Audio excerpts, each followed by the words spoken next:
এই দেখো আমরা সপরিবারে রেডি হয়ে নিয়েছি। কোথায় যাচ্ছি বলো তো? হ্যাঁ, আমরা একটা অনুষ্ঠান বাড়ি যাচ্ছি। একটু পরেই তোমরা সেটা জানতে পারবে। এই যে মাসিমণিরাও চলে যাচ্ছে আর মাসিমণিদের সাথে কিন্তু মাকে পাঠিয়ে দিয়েছি।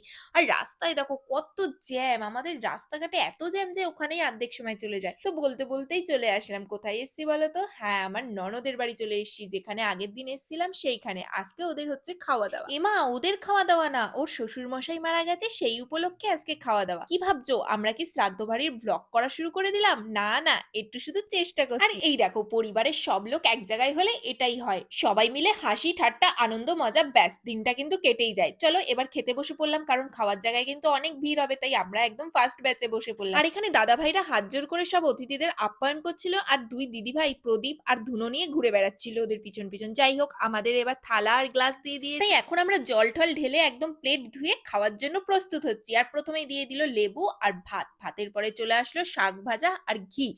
ঘিয়ের সাথে শাক ভাজাটা মাখিয়ে খেতে তো বেশ ভালোই লাগছিল। আমার তো বেশ ভালোই লাগে। তারপরে চলে আসলো শুক্তো। শ্রাদ্ধ বাড়িতে কিন্তু শুক্তো আর লাল শাক এটা একদম মাস্ট হতেই হবে। আর শ্রাদ্ধ বাড়ির শুক্তো খেতে আমাদের দুজনের খুব ভালো লাগে। তোমাদের দাদাও খুব ভালো লাগে। আর দেখো আমার শুক্তো শেষ হতে না হতেই চলে আসলো পাতে ডাল। আবার ডাল শেষ হতে না হতেই চলে আসলো পাবদা মাছ। তো পাবদা মাছ কিন্তু আমাদের দুজনের খুব ভালো লাগে। তোমাদের দাদা আগে পাবদা মাছ খেত না কিন্তু এখন কিন্তু খাওয়া শিখে গেছে। যাই হোক পাবদা মাছটা শেষ হতে না হতেই চলে আসলো আবার কাতলা মাছ। কোনো অনুষ্ঠান বাড়িতে গেলে আমরা দুজন কিন্তু এরকম চেয়ে চিনতে পেটির পিসটাই নিই। কারণ কাটা বেছে খাওয়ার সময় কিন্তু আমাদের নেই। কারণ একটার পর একটা খাবার চলে আসে। এই দেখো বলতে না বলতে চাটনি আর পাঁপড় কিন্তু চলে এসেছে। আর চাটনি আর পাঁপড়টা খাওয়া শেষ হতে না হতেই পাতে পড়ে গেল দই আর রসগোল্লা। আমি তো রসগোল্লার মধ্যে দইটা পুরে খাচ্ছিলাম। যাই হোক আমাদের খাওয়া-দাওয়া একদম কমপ্লিট। এই যে এখন আমরা হাত মুছছি। ভাবলেই কেমন অবাক লাগে না? কদিন আগে যেই মানুষটা ছিল তার মৃত্যু হওয়ার পর আমরা এরকম আনন্দ করে খাওয়া-দাওয়া করছি। নিয়মটা কেমন যেন একটা অদ্ভুত। যাই হোক আমরা এখন চলে এসেছি স্টেশনে। কেন বলো তো? আমরা কোথাও যাচ্ছি না। দাদাভাই এখন চলে যাবে বাড়ি। যার জন্য আমরা স্টেশনে এসেছি ট্রেন ধরিয়ে দিতে। আর এসেই একটা পান খেতে, খেতে দেখলাম যে ট্রেনও চলে এসেছে প্ল্যাটফর্মে। আর ট্রেনে দেখো কত ভিড়। আমি তো ভাবছি দাদাভাই উঠবে কি করে? যাই হোক সামনের দিকের কামরাগুলো একটু ফাঁকা ছিল কিন্তু মাঝখানের দিকে কিন্তু ভালোই ভিড় ছিল। আমরা ভেবেছি মাঝখানের দিকে ফাঁকা থাকবে তাই মাঝখানের দিকেই দাঁড়িয়েছি। যাই হোক ট্রেন মামা তো দাঁড়িয়ে পড়লো তাই দাদাভাইও ট্রেনে উঠে গেল আর আমাদের টুক করে একটু টাটা দিয়ে দিল। যাই হোক আমরাও এবার বাড়ি ফিরতে থাকি। তোমরা কিন্তু আমাদের চ্যানেলটা সাবস্ক্রাইব করতে একদম ভুলো না। তো আজকের মতো টাটা।